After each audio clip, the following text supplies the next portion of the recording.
viene con los mismos judíos. Esto es interesante porque según la historia de la iglesia eclesiástica, ¿verdad?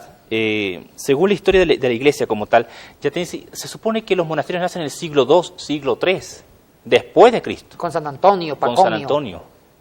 Pero usted dice que ya el concepto de monacato, monasterio, viene de antes. Sí, con los judíos y precisamente con los esenios. ¿De qué siglo estamos hablando? Los esenios aparecieron en la historia en el siglo II a.C., en la época de Antíoco IV de Epífanes, de los gobiernos de los griegos seleucidas. Usted dice que estos eran monjes, y yo he leído en los libros de historia que más bien se les cataloga como una secta judía a estos señores. Exactamente, es correcto eso. Esta secta judía o monjes fueron fundados en el siglo II a.C., en la época de los seleucidas, de estos reyes griegos que gobernaron Palestina, y en la época de los macabeos.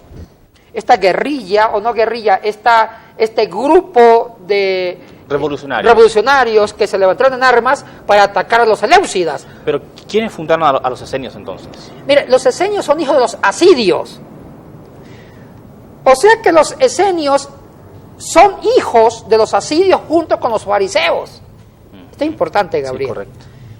Nos toca hablar un poquito de los asidios. Los asidios nacen en el siglo II a.C. y fue una secta judía que apoyaron al movimiento macabeo en contra de los reyes seleucidas, reyes griegos seleucidas que eran tiranos. Y los asidios desaparecen como movimiento religioso.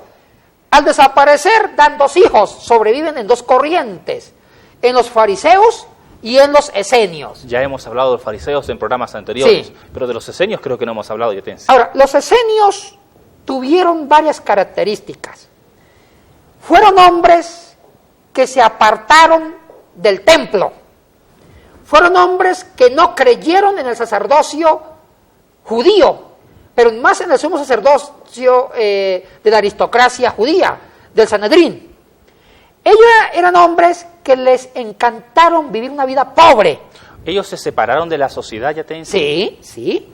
Abandonaron Jerusalén. Ellos ya no creían en la ciudad de Jerusalén, tampoco creían en el templo de Jerusalén y tampoco creían en la Torá escrita. Tampoco en la Torá escrita. Pero sí en la oral. Hay dos tipos de Torá, Gabriel. Porque la oral para ellos era la más original, la que se llevó de generación en generación. La oral, sí. En cambio la escrita la creían más los saduceos. Correcto. Ahora bien, los esenios les encantaba vivir una vida de pobreza, de sencillez, de humildad, y también practicaban la castidad. ¿Dónde vivían los esenios si no estaban en Jerusalén? Fundaron una famosa ciudad cerca de Jerusalén llamada Qumran. La Qumran, ya. ¿Sí? Esta ciudad era una ciudad, Gabriel. Y fue justamente ahí donde los rollos aparecieron. Exactamente. Cuando descubren los rollos, los grandes arqueólogos como Roland de Vaux siguen excavando y se topa que debajo de tierra encontraron una antigua ciudad.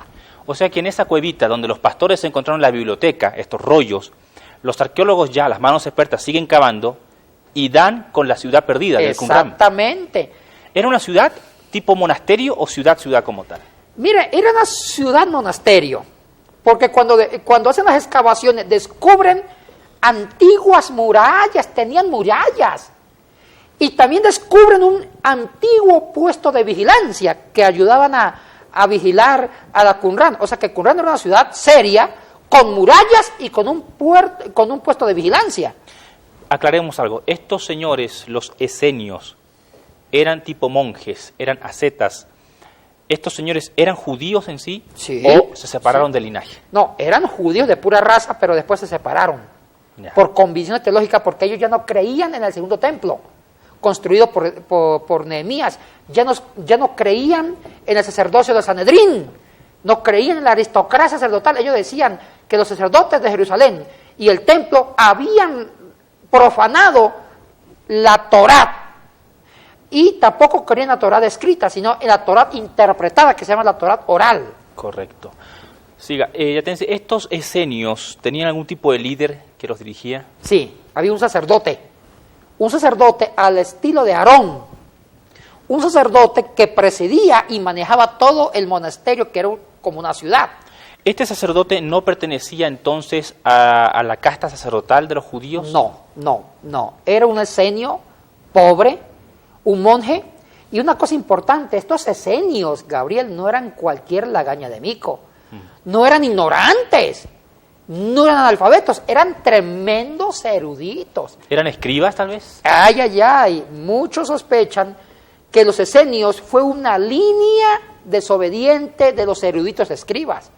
Fue un grupo de escribas que se separaron de los escribas propiamente y fundaron su propia comunidad llamada la comunidad del Qumran. Pero si usted está diciendo, Yatensi, que estos eran personas que eran de mente fina, una mente exquisita, académicos, estos monjes, también yo he escuchado que Juan el Bautista pertenecía a los esenios. ¿Esto es cierto o es un mito completamente? Bueno, es una teoría. No se sabe de qué secta perteneció Juan Bautista. Muchos piensan que era de los Nazir, del voto Nazir, que se dejaban crecer la barba. Otros dicen que no fue esenio propiamente, porque los esenios tenían otro tipo de hábitos, de reglas, de costumbres.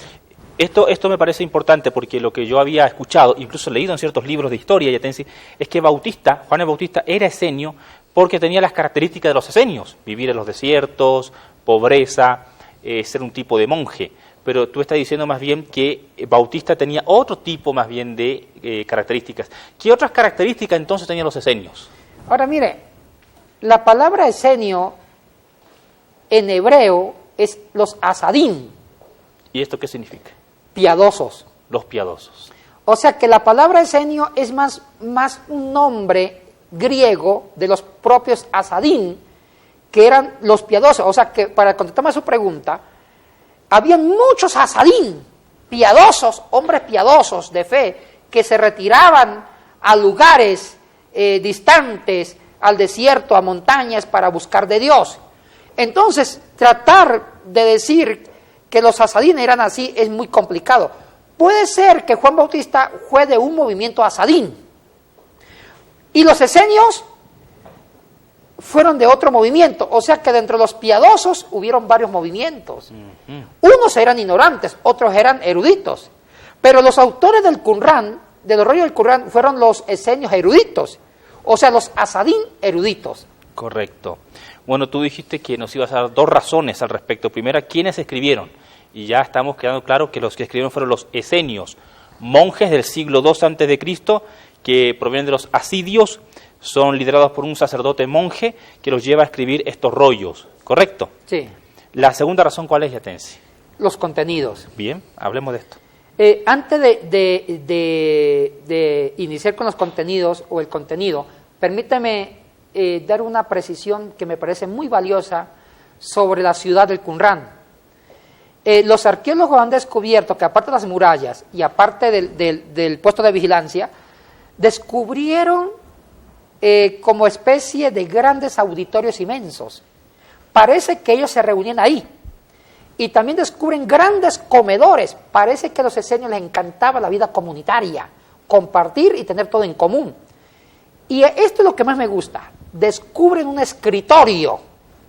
Cuando digo escritorio, me refiero a una gran biblioteca, donde esta biblioteca la usaban para cumplir con la función de un esenio. Ahora, ¿qué hacía un esenio? Ya para conectarme con su pregunta de los rollos. Un esenio tenía un trabajo específico. Hacían tres cosas los esenios. ¿Cuáles eran? Estudiaban las escrituras sagradas, judías. Segundo, volvían a copiar los manuscritos del Antiguo Testamento. O sea, eran copistas. Exactamente, eran copistas de oficio y de profesión. ¿Pero no competían estos copistas esenios con los copistas escribas? No, porque también eran escribas. Escribas que se habían decepcionado de la aristocracia sacerdotal de Jerusalén y del templo. Mire, la segunda función me quiero enfatizar más. Ellos se encargaron de mantener viva las escrituras sagradas, volverlas a transcribir por varias generaciones. Correcto. Eran copistas famosos. Y tercera función, sí, comentaban las escrituras. O sea que también eran comentaristas sagrados. Exactamente. Bueno, Yatensi, ¿qué te parece? El tiempo se nos ha ido. Y de todas maneras le decimos a los amigos televidentes que no se preocupen, porque el siguiente programa vamos a contestar sobre el contenido de los Qumran. ¿No es verdad, Yatensi? Sí. Hoy vimos toda una introducción respecto a los rollos, dónde se lo encontraron, quién los encontró, la historia de los pastores, el arqueólogo como tal. Vimos a los autores, los esenios, pero el próximo programa estaremos dedicando a qué mismo había en el rollo del Qumran. De acuerdo. ¿Qué se escribió? ¿Qué libros encontramos ahí? Dios les bendiga y nos vemos a la próxima. Yatensi, motívanos, por favor. Hermanos, no se pierdan el próximo programa porque vamos a hablar sobre el contenido de unos rollos muy famosos que cambió mucho la concepción del cristianismo primitivo. Correcto. Bendiciones. Dios les bendiga y hasta la próxima. Asoma Visión, Motivación y Desarrollo presentaron Respuestas a Preguntas que Incomodan con el pastor Yatensi Bonilla.